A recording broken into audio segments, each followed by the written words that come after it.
Bueno, aquí estamos de regreso en De Todo Un Poco y estamos en comunicación con Ecuador, estamos en comunicación con el historiador, con el politólogo y bueno, el gran estudioso y tengo el honor de hablar con Abraham Moralema.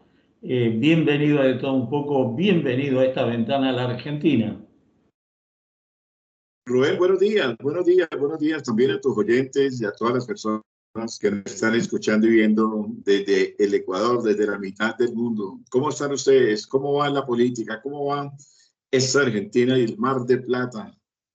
Esta Argentina va a los tumbos, ¿no? Con un presidente bueno, vino de la mano de una motosierra y un montón de gente que creyó que con una motosierra se iba. Bueno, la motosierra hay gente que la usa para hacer esculturas de hielo, para construir, para hacer un montón de cosas, ¿no? Y algunos para crear, ¿no? Y esta motosierra vino a destruir todo, ¿no? Vino a destruir el Estado, que el Estado somos el respaldo de los ciudadanos, ¿no? Y vino a destruir un montón de cosas. Quizás la frustración, la bronca a mucha gente la llevó por el camino del suicidio. Pero bueno, en un mundo que parece ser que se está suicidando, ¿no? Porque la Argentina no es un hecho aislado en este mundo que está tan convulsionado, ¿no? Quería preguntarle cómo está viendo esta situación geopolítica con un Donald Trump que, bueno, es proteccionista, obviamente, ultra proteccionista, al contrario que lo que decían y al contrario que los liberales, pero de tan proteccionista que es, está dinamitando el sistema mundial, ¿no? Sí, sí, no, realmente es desastroso. Estamos en un momento muy difícil. Recordemos que la historia nos ha dado siempre hombres que han querido acabar el mundo dentro de la naturaleza, dentro de la vida del ser humano, dentro de la parte comercial también, que es lo que hoy en día es lo que estamos viendo con un Donald Trump que está tratando de acaparar el mercado mundial y con un bajo costo para él, con unas imposiciones arancelarias muy fuertes, sobre todo para China, para Europa. A nosotros no nos ha tocado tan fuerte. Creo que un 10% indudablemente que afecta a nuestra economía, a aquellos países que estamos dolarizados, por ejemplo el Ecuador, que tiene el manejo de la moneda del dólar del 10% es muy fuerte. Se puede entrar en con Europa, con Asia, se tiene que buscar otros nichos de mercado, se tiene que buscar, y no solamente eso, sino de ver cómo un hombre está tratando de acaparar el mercado y se está autodestruyendo. Estamos viendo que la inflación en los Estados Unidos se ha elevado, los productos de primera necesidad se han acabado también por la política del factor humano, del factor laboral. Pues nosotros los hispanos fueron los que hicimos grandes los Estados Unidos en la parte laboral. En eso nadie puede manejar, nadie puede dilucidar o pensar que no es verdad que todo el mundo lleno de migrantes, de aquellos inmigrantes que han estado trabajando desde hace décadas en los Estados Unidos, pues han elevado y han enaltecido esa parte agrícola, industrial, comercial, sobre todo de las factorías y de la parte agrícola, que es lo que necesita los Estados Unidos, ¿no? Por tanto, es algo muy nefasto lo que estamos viendo yo le dijera un cuasi dictador, porque todavía aquí es aquel que se comienza a destruir solo, ¿no? O sea, acabar a su país. Tanto es así que vimos tantas manifestaciones de varios estados, de varios estados que salieron a pedirle la renuncia, a decirle que la política de él era lo peor que estaba haciendo con el mundo.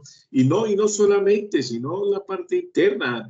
Yo creo que los norteamericanos están sintiendo el efecto Trump, yo le llamo el efecto Trump, o sea, un efecto maquiavélico, destructivo, para su mismo país, ¿no? Porque ver que ya los migrantes han sido, hablemos de eso en una parte diferente, han sido perseguidos inhumanamente, no solamente eso, sino aquellos que han estado sin sus documentos. Pues yo pregunto, y yo le he preguntado a muchos migrantes que ya están con su visa y que se enojan y que están de acuerdo en que los migrantes se han sacado de los Estados Unidos con la política de Donald Trump.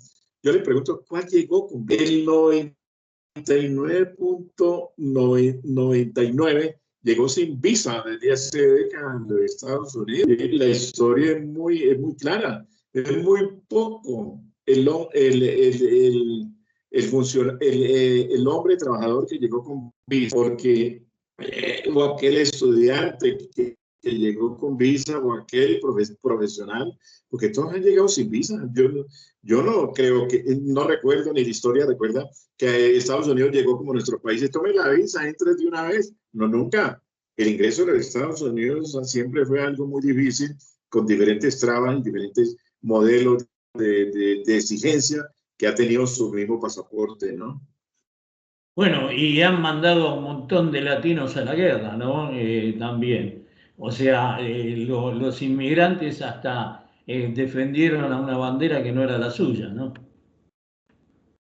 No, sí, no, a eso me refiero, que aquellos que llegaron, que llegaron a trabajar, que tienen hoy en día hasta la nacionalidad norteamericana, son los que han estado muy felices de que hayan sacado a los inmigrantes, y no solamente eso, sino que ellos creen tener los mejores privilegios para saber que ellos mismos lo están persiguiendo, ¿no? Aquel que tenga visa de nacionalidad, le están quitando su pasaporte y tiene que ir a una fiscalía cercana o un centro de migración a ver si los documentos son verdaderos y los aceptan los Estados Unidos, ¿no? Yo creo que no solamente los hispanos, no solamente los norteamericanos, recordemos que ha llegado mucho africano, ha llegado mucho asiático, ha llegado mucho europeo, en los cuales ellos también llegaron de la misma forma, porque nunca han sido las puertas abiertas de los Estados Unidos para todo inmigrante que ha llegado. A todos les ha tocado a todos les ha tocado. ¿Por qué? Pues la panacea de encontrar que es el paraíso, que era el mundo mejor, pues a lo mejor por el manejo de la parte laboral en su economía, pues sí lo es, porque, pero igual, he conversado con muchos inmigrantes y me comentan, hombre, el problema es que nosotros lo estamos ganando hasta $2.000, $3.000 con dos puestos de trabajo, pero los arriendos, la comida, el vehículo, todo nos sale, ¿no? Claro. Solamente que vivimos en un país en donde creemos que hay paz diferente a nuestros países. Nosotros tenemos una expulsión precisamente del ser humano debido a los malos gobiernos que hemos tenido siempre en Latinoamérica. Y vemos el caso de Argentina. La historia de Argentina es una de las, en la época de los 40, 50, 60, fue uno de los países que manejó una economía de ejemplo en el mundo, tanto así que en la Florida ocupaba el segundo puesto dentro de la economía norteamericana, ¿no? En cuanto, y se mide mucho los migrantes en la ciudad de Florida, pero en la ciudad de Miami, en el estado por tanto, lo que vemos es algo que los migrantes van a tener que poder llegar a ponerse a pensar que a ellos también les tocó duro y que la parte humana de aquellos que están llegando pues son seres humanos que hay que ayudarles. Y el que está equivocado indudablemente no debe estar ni en los Estados Unidos ni en ninguna parte del mundo, ¿no? Ahora también la mayoría de los pueblos latinoamericanos, muchos de ellos padecieron por la injerencia de Estados Unidos, ¿no? Por la política de Estados Unidos para América Latina, manipulando gobiernos, favoreciendo golpes de Estado, destruyendo economías. Bueno, el ejemplo más grande es Cuba, que está ahí pegadito a Estados Unidos. Pero de ahí para abajo todo el mundo fue manipulado, gobiernos, guerras civiles y un montón de cosas por la injerencia de Estados Unidos, ¿no? Después los países arruinados terminan expulsando su población hacia donde lo que promete ser el sueño americano, que ya el sueño americano no existe más, ¿no? Yo creo, Rubén, que siempre he dicho que la injerencia de los Estados Unidos o de cualquier país sobre cualquier región, sobre cualquier estado, sobre cualquier país, sobre cualquier gobierno, es lo más nefasto que puede existir. ¿Por qué? Porque nadie invierte en una guerra, nadie invierte en una injerencia sin buscar algo material, ¿no? Que le llegue y le tenga muchos beneficios, ¿no? Recordemos cuando en el África, Italia, los italianos, los franceses y los ingleses llegaron a un África a, a llegar a tener una injerencia de masacres, y fuera de tener de masacres, de llevárseles el oro que ellos tenían. No solamente podemos pensar que tuvimos el Tahuantinsuyo aquí entre Ecuador, Perú, donde los indígenas guardaban su oro y era el metal más precioso que ellos tenían, sino que el África, yo creo que el África ha sido el país más, es la región que ha sido más rica en el mundo. Tanto así que hoy en día los poseedores del oro, que es, los países que tienen la mayor parte de oro en el mundo son Italia y son Francia e Inglaterra. O sea, tienen gratos recuerdos de esas invasiones y tienen buenos resultados económicos con ese oro que ellos tienen de la injerencia, de la batalla, de los saqueos que une en el África, ¿no? Y vemos hoy en África pocos países como Nambia, pocos países donde los he visto que tienen ellos unos buenos resultados económicos porque todavía prevalecen en ellos algunas minas de oro, ¿no? Pero el resto es una pobreza absoluta, ¿no? Un 60, 70, 80% de países africanos donde no tienen hoy un día un norte para vivir y no solamente para haber disfrutado de ese oro que se lo llevaron muchos inquisidores, muchos países vandálicos y gobiernos nefastos que acabaron con el África. Entonces, la injerencia, yo nunca he estado de acuerdo con la injerencia de ningún gobierno, sobre todo los Estados Unidos que ha manejado el Panamá. El caso de Panamá es muy...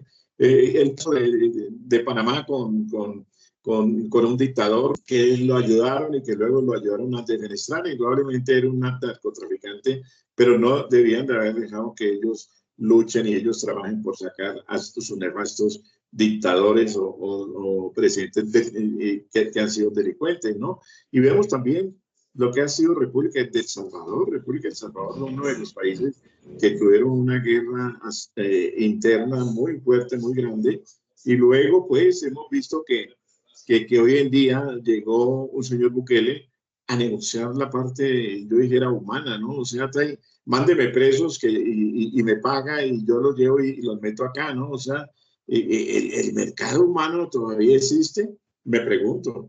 El mercado humano todavía está, o sea, recibo delincuentes o posibles delincuentes, porque aquel que esté tatuado es el que ha sido llevado, y los verdaderos delincuentes muchas veces están libres, pero a ellos de delincuentes de su país tienen que ser juzgados, pronto evaluados y se les debe a ellos de haber sido sentenciados en su propio país, a menos de que exista la ley o los convenios de extradición, ¿no? Pero en República de Salvador no puede el señor Bukele ofrecer como tipo de importación el ser humano que lo va a tener aquí en cárceles, ¿no? Eso no está bien. Deje que cada país solucione sus asuntos.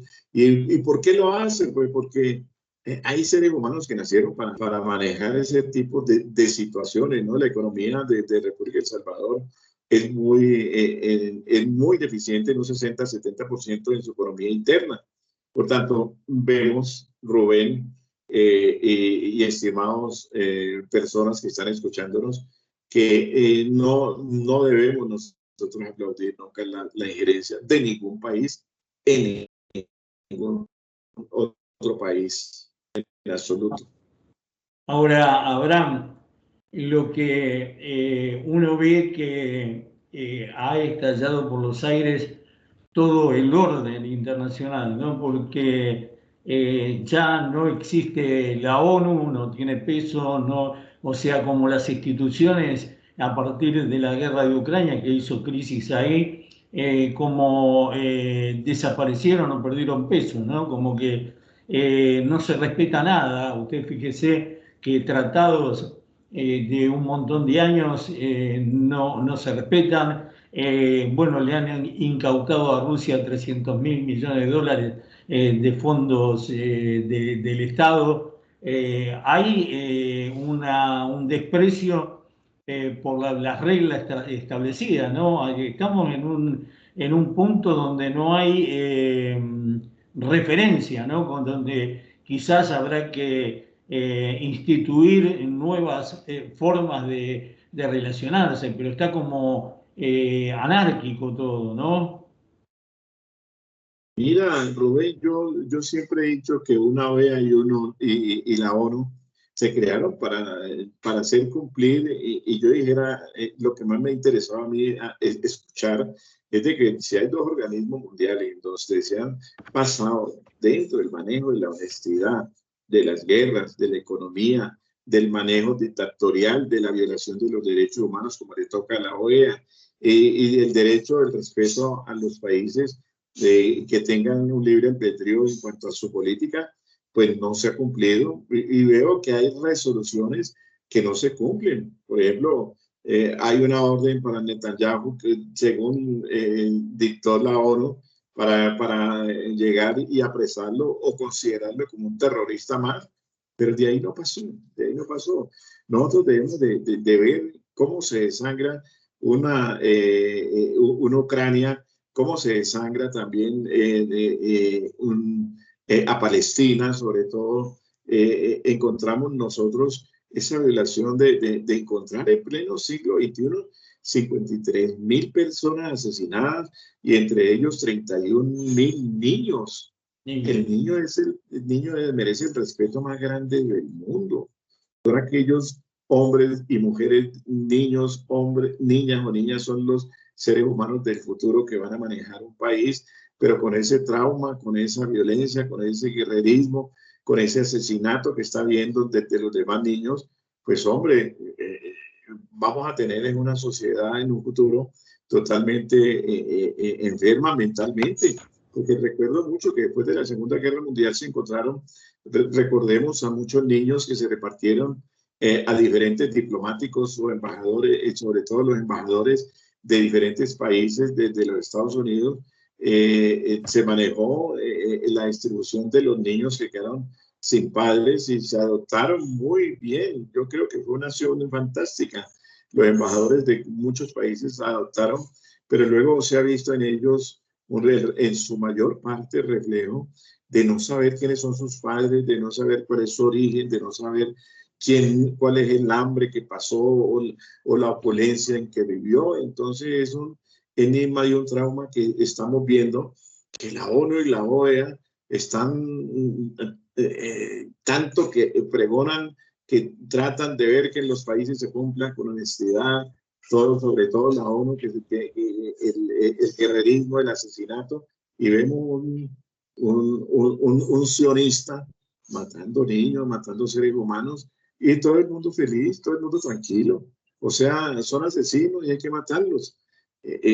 Yo creo que incluso aquellos que han violado la ley, los asesinos, merecen un juicio justo, y no solamente eso, sino está en el derecho romano. El derecho romano es muy claro, viene de la justicia griega, que fue manejada en una forma empírica, pero con una sabiduría absoluta, y luego se contempló en el derecho romano, donde hoy en día los jueces, los abogados, aunque sean corruptos, aunque sean distorsionados en lo que realmente tienen que cumplir, pues había que abolir inmediatamente la justicia para la ONU debería decir, no, no hay más jueces en el mundo, no hay abogados, no hay nada, y todo el mundo haga lo que le dé la gana. Pero estamos viendo es una serie, un atrocinio, un genocidio, sobre todo de seres humanos y niños. ¿Qué niños tienen la culpa de las actuaciones de su padre, por ejemplo, de sus padres? Suponiendo que alguien diga, es que son violentos, ay, es que ellos comenzaron la guerra, así. Los niños no tienen nada de culpa en absoluto. Son niños, todos los que hemos tenido niños, en mi caso que tengo 3 nietos, pues veo que ellos no van a tener culpa en absoluto. Aquellos niños, pares que podemos ver en otras partes del mundo, no tienen culpa de un guerrerismo, de un asesinato, de un genocidio, de gente llena de odio. No, Rubén, eso no lo considero. Tranquilos. La OEA que le toca manejar los países, manejar la parte de América, pues ni siquiera se ha pronunciado. La ONU, pues ahí medio lo criticó al señor Netanyahu, pero ahí anda feliz y arriba y abajo visitando todos los países. Y en Ucrania, pues Ucrania es un país que comienza una guerra con yo siempre he dicho, un comediante que llega y distorsiona la paz y en vez de sentarse a negociar territorialmente, como han hecho muchos países y a través de la historia. Nosotros hemos negociado, Ecuador ha perdido territorio ante el Perú, Colombia perdió territorio ante el Perú y perdió un territorio en la Gran Colombia con el Ecuador también. Y no hubo necesidad de matar tanta gente, no hubo necesidad. Entonces encontramos a un hombre en Ucrania que de comediante pasó a ser dictador y todo el mundo, hasta Europa hoy en día, rindiéndole pleitesía. Y es el instrumento que fue el instrumento de Estados Unidos y la Unión Europea para limitar a Rusia o para hacer esta guerra proxy, ¿no? Contra Rusia. Y ahora no saben cómo sacársela de encima, ¿no? Porque les salió mal, tenían otras expectativas, ¿no? Uno ve la beligerancia que tiene Francia. Primero pensábamos que era Estados Unidos y ahora vemos Inglaterra, Francia, la beligerancia que siguen teniendo contra un país que no los agrede, ¿no? Porque si vos mirás lo más objetivamente, Rusia está dentro de su frontera y se está defendiendo del cerco de la OTAN, ¿no? Entonces, más allá de que podés valorar alguna cosa más, alguna cosa menos, habían hecho un acuerdo cuando cayó el muro de Berlín el no avance de la OTAN y la OTAN rodea a Rusia. ¿Para qué? O sea, si te están rodeando con bases militares, ¿para qué te están rodeando? ¿No? Cae de Maduro, ¿no? Pero bueno, este mundo que supimos conseguir y no sé si lo vamos a mantener, ¿no? Porque estamos a un minuto de que cualquier loco se le ocurra iniciar algo que no va a parar nunca, ¿no? Y que nos va a dejar a todos perdidos. La locura, ¿no? La locura de estas oligarquías, de esta crisis, han cobrado tanto poder que no saben qué hacer con él, ¿no? Y alguien dijo, no sé quién fue el sabio, pero fue muy sabio, que dijo, debemos de cambiar la competencia por la cooperación, ¿no? Los países deben cooperar, deben negociar justamente, pero bueno, parece ser que las élites o las oligarquías no lo tienen en su esquema conceptual.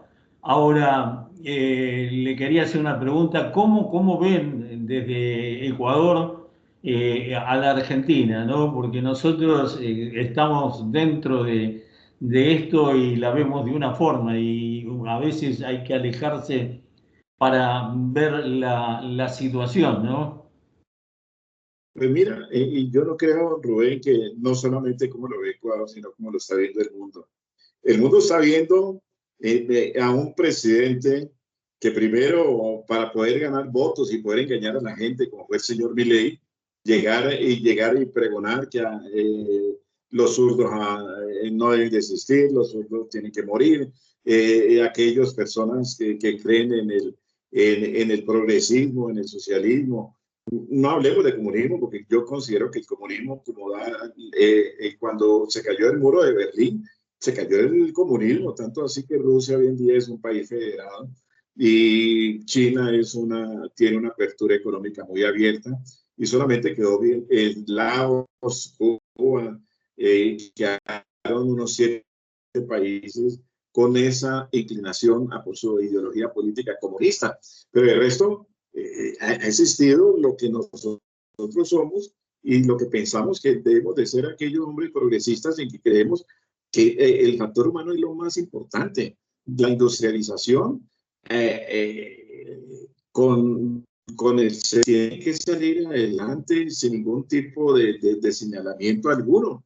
Pero vemos nosotros que hay un milenio que luego hoy en día, después de que comento, pues de que comentaba que había que, incluso con China nunca llegaría a negociar, pero vimos cómo se le arrodilló a China.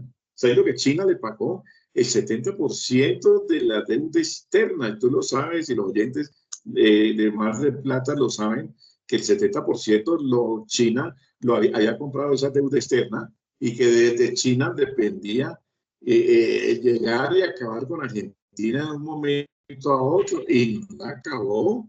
Y después lo primero que aquel que dijo que con China nunca se sentaría, pues se sentó, ¿no? Se arrodilló ante China para que le ayudaran. Y encontramos un presidente chino muy tranquilo, muy inteligente, que llegó y lo esperó y lo está esperando que le pague esa deuda externa, esa deuda externa que la ha pagado y que la ha pagado con intereses, pues indudablemente todo negocio o todo préstamo llevan intereses, sea el que sea.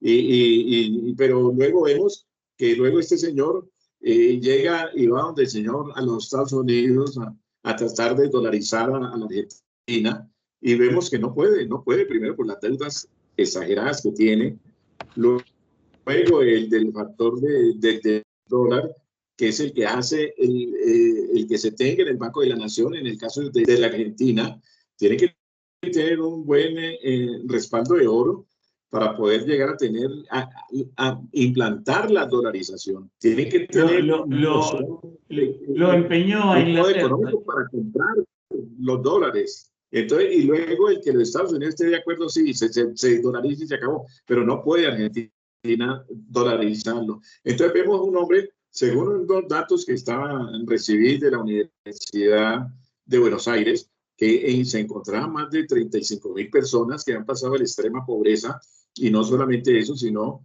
que hay mucha gente estaba sufriendo en el sur, sobre todo de Argentina, por alimentos, por un modo vivendi muy fuerte, muy apretado en su economía.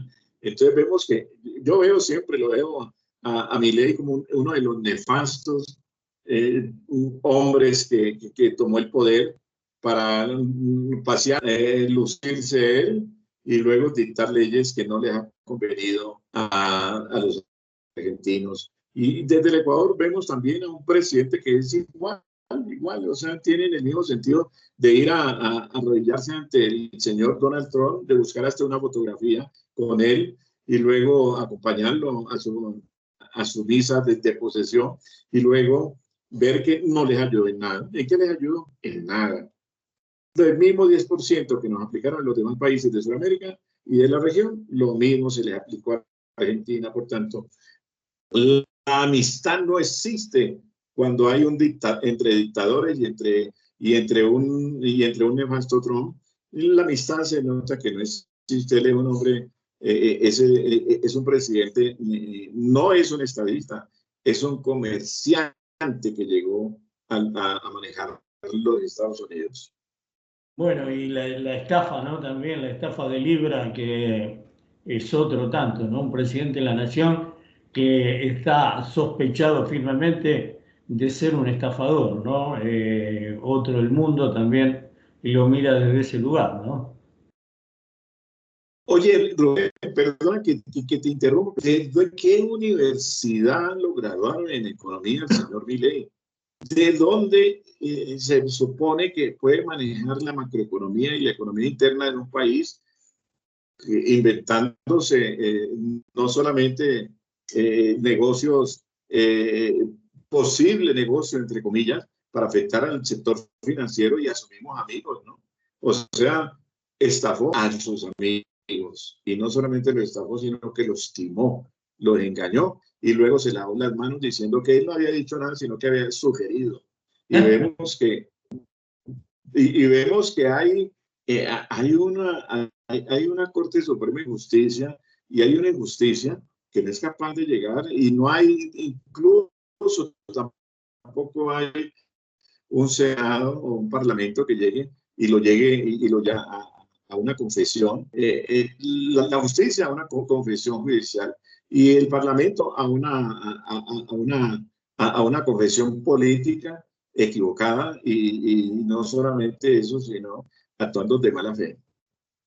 Bueno, lo que muestra eso el estado de degradación de las instituciones también en la Argentina, ¿no? Desde la Corte Suprema de Justicia para abajo han perdido legitimidad, por lo menos hay encuestas que dicen que el 90% de la gente descree del Poder Judicial, ¿no? Ahí estamos, ni hablemos del Parlamento que va como una veleta para donde va el viento, ¿no? Va para acá, va para allá, va para el otro lado, cosas insospechadas. Se perdió la vergüenza, ¿no? Y Martín Fierro decía que si la vergüenza se pierde, jamás se vuelve a encontrar, ¿no? Lamentablemente creo que no es ajeno al mundo. El mundo está en una crisis tremenda. Espero que de la crisis podamos salir mejores y podamos resignificar todo esto, pero lo que está pasando en el mundo, lo que está pasando por lo menos en mi país, es tremendo, ¿no? Es tremendo porque el punto de referencia, que sería la justicia, que sería el que tiene que determinar que quien tiene razón está cooptado, está denigrado, está degradado. Entonces, a partir de ahí no hay referencia, porque podemos discutir de una cosa, de la otra, pero al el Poder Judicial estar tan cuestionado, no hay un estándar, ¿no? No hay un estándar de poder decir esto está bien o esto está mal. En lo íntimo cada uno sabe qué está bien o qué está mal, ¿no? Pero la globalización de los medios de difusión, todo el tema de Sí, redes, mira, el enrarecimiento que hay en ese lugar, donde la mentira es la verdad, ¿no? Donde se pregonan cosas y están, y donde se confunden al que no está muy informado, ¿no? Es un cóctel que está produciendo estos efectos, ¿no? La sociedad confundida, fuego de artificio por todos lados, el sistema educativo que no invita a elaborar pensamiento crítico, bueno, la tormenta perfecta. cuando tú hablas de que solamente puede existir en tu país, no, yo creo que precisamente el éxodo de todos esos inmigrantes que tenemos nosotros, que están buscando el país de los sueños, el país de la maravilla, que estén en la mente de ellos, que es los Estados Unidos, es precisamente a que no tenemos justicia en nuestros países. No tenemos una justicia, tenemos nosotros una justicia totalmente politizada. Los políticos eligen a los miembros de la Corte Suprema de Justicia por debajo, por el medio, por donde sea, y a sus amigos, y luego los otros lo hacen de la misma manera y luego dependen de ellos del favor que les hicieron en ponerlos en esas funciones. Pero vemos países también que las tienen, los mismos Estados Unidos y algunos países de Europa que igual el presidente llega y maneja o nombra a diferentes hombres en el aspecto del manejo de las cortes de justicia, ¿no? Y entonces, hoy en día vemos en el Perú una dictadora arropada por un Congreso y un Congreso arropado con la Corte Judicial y la Corte Judicial también beneficiada por los militares. Encontramos también en Colombia la misma posición, la hay, o sea, una justicia totalmente, entre comillas, manejada de una manera directa o indirecta, pero y luego encontramos nosotros en el Ecuador igual, en Argentina igual, o sea, tenemos nosotros una justicia apátrida en la patria. Tenemos órganos también que son nombrados, una corte constitucional que es nombrada precisamente para resguardar las leyes y nuestra constitución. O sea, los artículos emanados en la constitución son totalmente amparados, beneficiados, vilipendiados, alcahueteados de acuerdo al gobernante amigo, y eso no está bien. No, las Cortes Supremas, la Corte Constitucional que se eligen esos jueces, mal dicen aquellos que están cuidando la magna lectura que defiende nuestros derechos humanos y que es la Constitución de la República, y el que cuida una democracia también. Resulta que todos o están comprados o están manejados, y son muy pocos los honestos que no tienen poder de determinación. Rubén, estamos enfrentados nosotros a unas cortes supremamente manejadas y organizadas, no como deberían de ser. Yo siempre he dicho que las Cortes Supremas de Justicia, la Corte Constitucional, deben ser elegidas incluso por académicos, no politizados, por alguien, por organismos del Estado como el legislativo, que debe también de no politizar el nombramiento de los jueces. O por el pueblo también, por voto directo, ¿no? Lo que tendría que, a mi juicio, ser el voto popular y con fecha de vencimiento, con periodo de mandato.